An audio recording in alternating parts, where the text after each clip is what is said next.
Oysters were once so plentiful in the Chesapeake Bay that sailors feared running aground on the huge reef-like beds that rose out of the water. Today, however, overharvesting and disease have pushed the native Virginia oyster to the brink of disappearing from these troubled waters forever. Fighting to save both the Chesapeake's native oyster population and, in turn, their own way of life, a new generation of watermen and scientists has embraced the practice of sustainable oyster farming, or aquaculture, to not only save their industry, but also to clean up the bay at large. The Chesapeake is dying, and many here believe that the humble oyster may be one of its unlikely saviors. I was a commercial fisherman, and I saw oyster farming and shellfish farming as a way to continue staying on the water, working as a waterman, but doing something a little more sustainable and having a little more control over my destiny. Tommy Leggett heads the Chesapeake Bay Foundation's Oyster Recovery Program in Virginia, raising oysters through aquaculture, not for the market, but only to rebuild and reinforce state-protected reefs. It's estimated that there's only about 1% of the historic level of oysters from when Captain John Smith was here in the 1600s. Oyster dredge boats from up in New England came down and just essentially strip mined the oyster reefs. And later on we had water quality issues from pollution. We had diseases, which we still have now. The Chesapeake Bay Foundation is a strong proponent of aquaculture to help the industry keep doing what it needs to do to make a living. And the oyster industry is a huge component of our cultural heritage. In addition to that, the oyster industry is a big partner in our restoration efforts. So it's important to have them around. Part of Tommy's outreach to the commercial oyster industry includes teaching the process of aquaculture to potential oyster farmers, such as Travis and Ryan Croxton, two cousins who have built a thriving aquaculture farm and oyster distribution business from the remnants of their family's Chesapeake Bay legacy. My cousin Ryan and I were sitting around and just realizing that our family oyster grounds were coming up for renewal by the state. And we decided, let's start looking into growing oysters just for ourselves and keep those grounds in our family. We did all kinds of research, figured out that we wanted to do aquaculture, not dredging or tonging. Oysters in the bay used to be so plentiful and abundant, you didn't have to farm oysters. They're not at this point.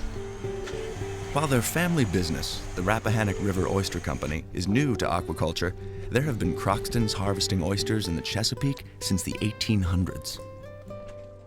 My grandfather, William A. Croxton, is who kind of launched it really big, and he owned several hundred acres throughout the bay and was one of the big harvesters of the time.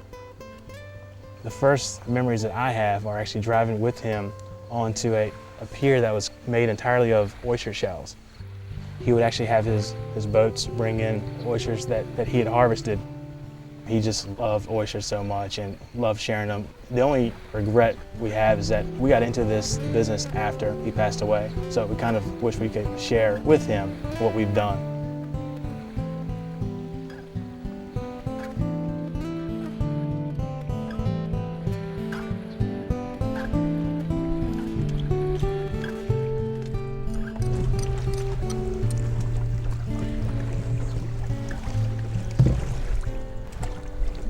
These are great.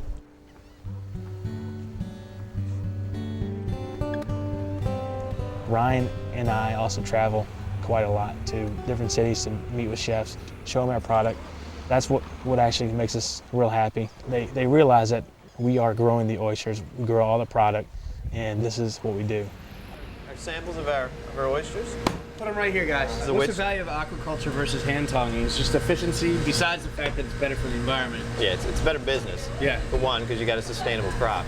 Rappahannock River Oyster, it's not just one company trying to make a profit for themselves. It's one company that has gained a larger family of farmers who just want to grow product and get out working on the water like their forefathers did, while at the same time working to improve the health of the bay.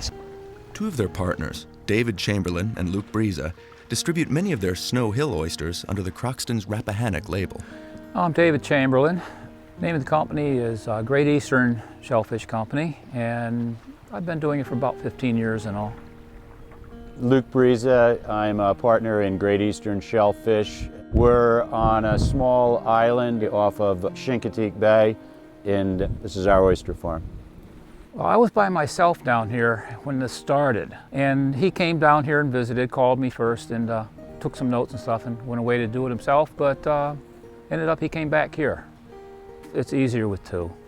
I'm glad he's here.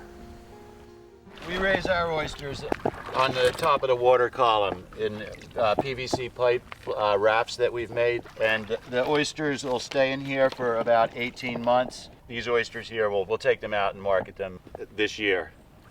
See, oyster aquaculture is, these oysters are all flow feeders. They're eating what's floating by them in the water, and they're cleaning the bay.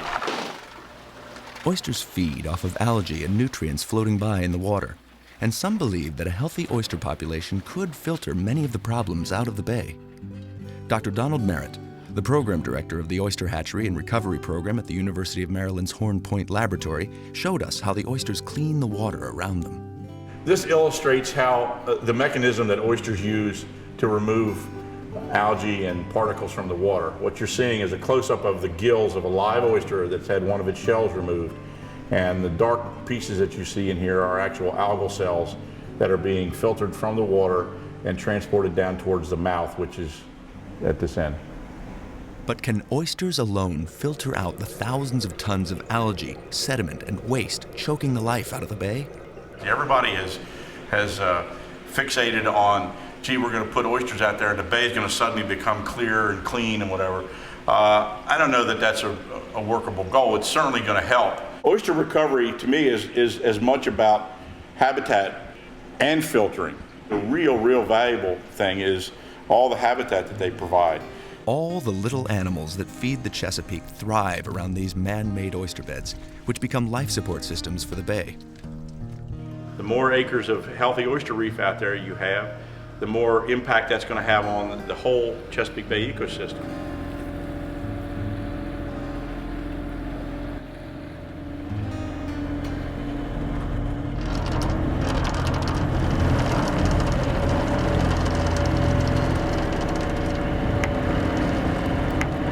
Yeah, these oyster cages are basically a miniature oyster reef. We find blue crabs, we find mud crabs, there's a spider crab, and there's plenty of things in there for him to eat, like worms. We did find a blenny. This is called a blenny. They're one of my favorite little fishes.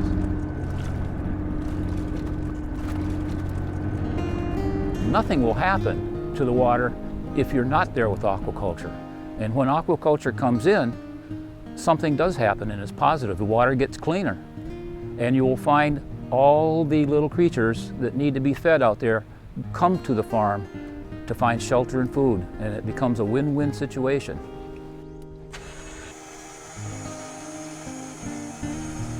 I think for my kids, I want to expose them to the water and what it means, what it has meant over the last few centuries, and how to just respect it. And this is a great way, and easy and profitable way of actually making a difference. The most important issue for oyster farmers and shellfish aquaculture is water quality. We need clean water. We are stewards of the water. Our whole livelihood is dependent upon keeping the water clean. We are fighters for clean water.